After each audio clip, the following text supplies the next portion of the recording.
Man. Oh, wow. Look at this. Oh. Look at you guys. Man.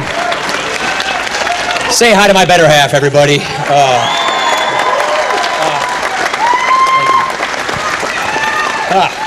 You know, you get a little choked up coming home. I got to say, thank you so much, honey. Thank you so much, Ron Johnson, Reed Ribble. My brother Tobin's here with me. I want to thank all of you. I see Roseanne Kimmel here. I see Betty Majeski. I see so many friends. I see Van right here. We have all worked so hard. Van. See Jim Landwig here. Becky Clayfish, thank you. You know what they always say? As Racine County goes, so goes Wisconsin. And as Wisconsin goes, so goes America. So Racine, you ready to help us win this thing?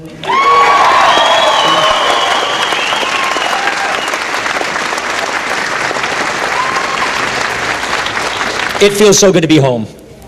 It really does. From here, we go home to Janesville to go trick-or-treating with our kids. And we will go trick-or-treating on the same route we go every year, which is the same route I went on when I was a little guy. That's what's so great about our traditions. And in this state and in this country, we come together for those who are in need. So let's put in our prayers today those people who are in need, who face the damage from Hurricane Sandy.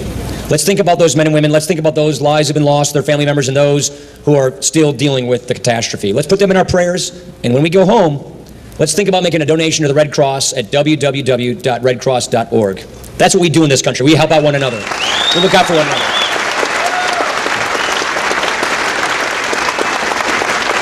Now,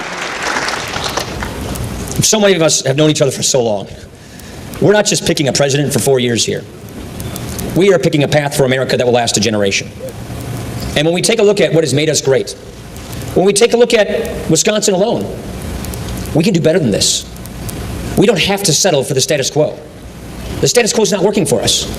Look, just here in Wisconsin, we are a manufacturing state. There are more jobs per capita tied to manufacturing in this state than any other state in the country. And we've lost a lot of manufacturing jobs. Heck, right here in southern Wisconsin, we lost 4 auto factories, 2 Delphi plants in Oak Creek. We lost the Kenosha Chrysler engine plant. We lost the Janesville GM plant. Everybody wants a strong and vibrant auto sector. We want a strong manufacturing sector. But today you might have heard that Joe Biden again was at it again. Today he was talking about the government bailout, which they keep touting as an unqualified success story. I tell you what, ask those salaried Delphi workers in Oak Creek if they feel like it was a success story. Ask the Chrysler Kenosha engine people if they think that this was a success story. The facts, they speak for themselves. President Obama took GM and Chrysler into bankruptcy. Taxpayers still stand to lose $25 billion from the president's politically managed bankruptcy. These companies, Chrysler in particular, we know this story, are now choosing to expand manufacturing overseas. These are the facts. Those facts are inconvenient for the president, but no one disputes them. The president and the vice president, the problem is they simply can't defend their record. We have lost 610,000 manufacturing jobs since the president took office alone. 38,000 manufacturing jobs we've lost in America in 2 months, the last 2 months. 10,000 of those jobs came from the auto sector. Here is the good news. In 6 days, we can elect a leader that will bring real reforms for a real recovery, and we can elect Mitt Romney the next president of the United States of America. You see, in the closing days, in the closing moments, they want to distract. They want to distort, to win by default. I gotta say, I see so many friendly faces here. When I was at this debate in Danville, Kentucky, I don't know if you guys caught that or not. I saw Jana and my mom Betty, and then I saw Nancy Mulholland, Donna Pullman, and Laura Halberstadt right out there in the front.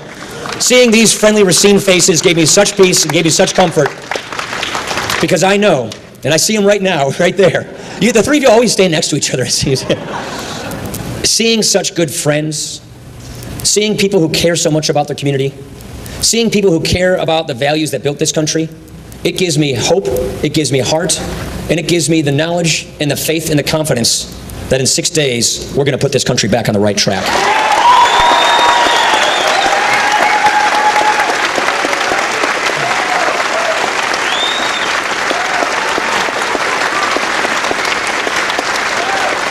Look, we know each other well. And you know that I've always believed, if you think something's broken, then you go fix it. Don't just complain. Don't just tear down the other person. Offer ideas, offer solutions, run at problems. We've got big problems. We know, without a shadow of a doubt, that our path is on the wrong path. We know that people are hurting. We know that there are 23 million Americans struggling to find jobs today in America. We know that 15% of our fellow citizens in this country are living in poverty today. 46 million people are in poverty. That means there are people who used to be in the middle class, who had good paying jobs, who are out there pursuing their American dream on their path to their vision of happiness, who are now back in poverty. We can do better than this. And in order to do better than this, there are two basic things we think the country deserves. Number one, solutions, ideas. How do you fix the problem? Number two, leadership. Leaders that are willing to go and fix this problem. That's exactly what Mitt Romney and I are proposing to do. We are going to run at our country's problems. We're not going to duck our country's problems. And as we do this, this is not rocket science. We know that there are those timeless principles that made America so great and so exceptional in the first place. Liberty, freedom, free enterprise, self-determination. The government, it works for us, the people, and not the other way around. Those are the principles that made this country great. That's who we are. The American system of freedom and free enterprise has done more to help the poor, more to give people the right to rise in this country than any other economic system ever designed. Why would we want to replace it? We want to revitalize it. And that's why we're offering these ideas. That's what this whole 5-point plan is all about. The reason you hear Mitt and I talk about our 5-point plan so consistently is because what we want to do is say to the country, here's your choice. Here's how you fix this mess. Here's how you get people back to work. Here's how you grow the economy. Here's how you create 12 million jobs. Here's how you leave our children and our grandchildren with prosperity instead of a burden of debt that will compromise and diminish their future. 5 plans, 5 points. We have so much energy in this country. Let's use that energy we have in this country and put people back to work and get real jobs back in America. That's good for manufacturing. That's good for consumers. Keystone Pipeline, oil, gas, all of it. And look, I've got friends, constituents, whether it's Delphi or Chrysler or GM in Janesville, or people who have been we've had great manufacturers that are gone. And so a lot of people, whether they're in their 30s or their 40s or their 50s or their 60s, they thought they'd have the same really good paying job that would be able to provide for their families so they could get ahead, just like their folks did. A lot of those jobs are gone, and a lot of those people are struggling. A good friend of mine in Janesville, a guy I've known for a long time, lost his job at the plant. He was making $25 an hour with benefits. Now he's making $9 an hour at Quick Trip, no benefits. There are 23 million people like this. We don't have to settle for this. So our goal here is to make sure that we get the bureaucracy out of the way and get them the skills they need. Go to Gateway, go to Blackhawk Tech, go to Parkside, go to Whitewater. Here's the benefit, here's the skills. Go get a good skill so you can get yourself back on a path to prosperity, get a good job for the 21st century. This is essential to getting people back onto lives of self-sufficiency, back into lives of pursuing their version of the American dream. This is critical. That's point number 2 in our 5-point plan. We can fix this. We also got to remember that 95% of the world's consumers are overseas. So we got to make more things, build more things, grow more things, and sell them overseas. At the Case plant here in Racine, about 4 out of 10 of those tractors, correct me if I'm wrong, that are rolling off that line, they got to go overseas if we're going to keep that plant running. That means we got to remove those barriers, have countries trade fairly with us so we can make more things here and sell them overseas. That is actually critical to have good paying manufacturing jobs. Those magnums are the best in the world. We can compete with anybody. And you know I sound like a broken record. I've done over 550 town hall meetings right here in the 1st Congressional District. A lot of you have been to them. I know I sound like a broken record, but we have got to get ahead of this debt crisis. We've got to stop spending money we don't have. We've got to balance this budget. We've got to reform government so that we don't indebt our children to a diminished future. That is critical. This debt not only hurts the economy today, it not only puts a huge cloud of uncertainty on job creators today, it guarantees that our kids are going to be worse off. We've never done that in this country. We need leaders to lead. Look, we passed budgets in the House. The Senate, Ron Johnson needs help. You got to send him Tommy Thompson, not Tammy Baldwin, so that these guys actually do something over there. We need leaders to lead. We need to get things done. That's why we need to actually pass budgets that reforms government, that saves Medicare, that saves Social Security, that gets spending under control, that gets this debt under control. And let's also remember that 2/3 of our jobs, I'd love it if they all came from S.C. Johnson and Case and the big companies. They don't. They come from small businesses. Look overseas, which to us is Lake Superior. The Canadians just lowered the tax rate on all of their businesses to 15% last January. The Chinese, our other competitors, they're at 25% or less. President Obama is guaranteeing that if he's reelected, the top tax rate on successful small businesses, you know, the businesses in our industrial parks where most of our jobs come from, that rate goes up about 40% in January. If we keep taxing our job creators, our manufacturers, at such higher tax rates than our foreign competitors tax theirs, they win, we lose. We can't keep doing that. If borrowing and spending and taxing and regulating and more Federal Reserve money printing was the secret to economic success, we would have learned this by now. It's not. The good news is we can fix this. It is not too late to get the American dream back on track. It is not too late to turn things around and get people back to work. It is not too late to get this country back on the track it needs to get on, producing good jobs, more take-home pay, getting people back in the middle class, getting our debt under control, looking back at this moment and seeing this is when we made the difference. Look, it takes leadership. One of my favorite historians, a guy named Rufus Fierce, he said there's 4 qualities that make for a great leader at a moment when nations need them. You have to have a moral compass, a bedrock of principles, a vision for the country, and the proven ability to actually execute that vision. That is Mitt Romney. That's the kind of man that he is.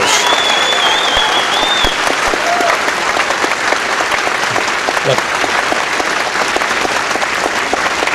whether it was the bipartisan budget reforms that I've worked with Democrats on, or the bipartisan Medicare reforms that we've pushed out there, or Mitt Romney's record as governor of a Democratic state where he worked with Democrats, 85% of his legislature were Democrats. He worked with them to find common ground without compromising principle. He didn't demonize them. He didn't demagogue them. He worked with them to get things done. He balanced the budget without raising taxes. This is the kind of climate and cooperation and common sense reforms we need in Washington. This is not what a real recovery looks like. You elect a leader like this, and we'll have the real recovery that we need and deserve in this country. Thanks, Brett.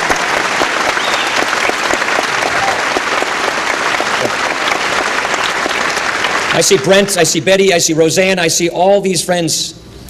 We've all been involved in fighting for our state, for our country, because we love our country, because we love our kids, because we want to leave our kids better off. We know it's not just about balancing the budget or growing the economy. We understand something deeper is at stake in this election. We understand that this is an election that will shape America for not 4 years, but for a generation.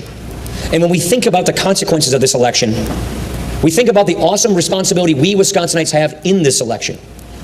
The responsibility we have as one of those few battleground states that will determine the outcome of this election is a great privilege, it's a great opportunity, but it's a big responsibility. And when you really think about it, it comes down to whether or not we're going to advance the meaning of the American idea, or whether we're going to go down the path, all too familiar in capitals like Europe, where we have more economic stagnation that promotes more dependency that ends with a debt crisis. We have to reject that. We believe in a dynamic, growing economy that produces opportunity, upward mobility, and releases the American dream for everybody. The American idea is very special. It's very unique. It's an idea. Our rights, according to the Declaration of Independence, they come from nature and nature's God, not from government. That's the American idea. That's who we are.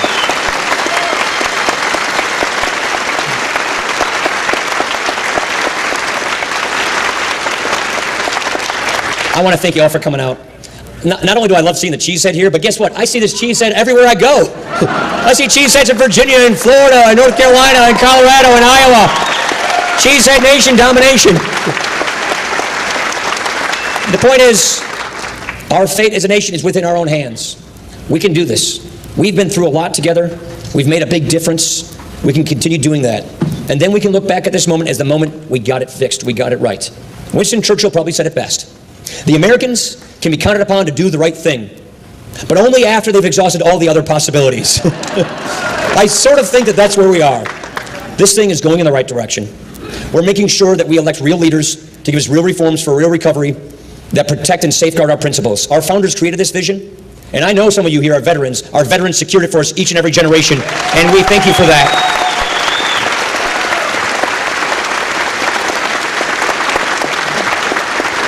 Let us honor them. Let us honor our children. Let us honor our fellow citizens. We can vote absentee early by Friday. Let us talk to our friends and our neighbors to get them to realize the significance of this moment. And this is the moment that when we look back at it a week from today on Wednesday morning, we will see that we met this moment as citizens and that we have elected a leader to get this country back on the right track by electing Mitt Romney, the next president of the United States. Thank you so much, you guys. You guys are fantastic. I really appreciate it. We can do this together.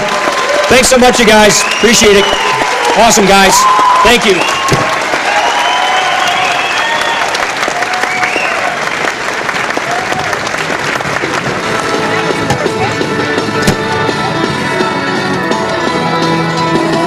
Driving down the street today, I saw a sign for lemonade.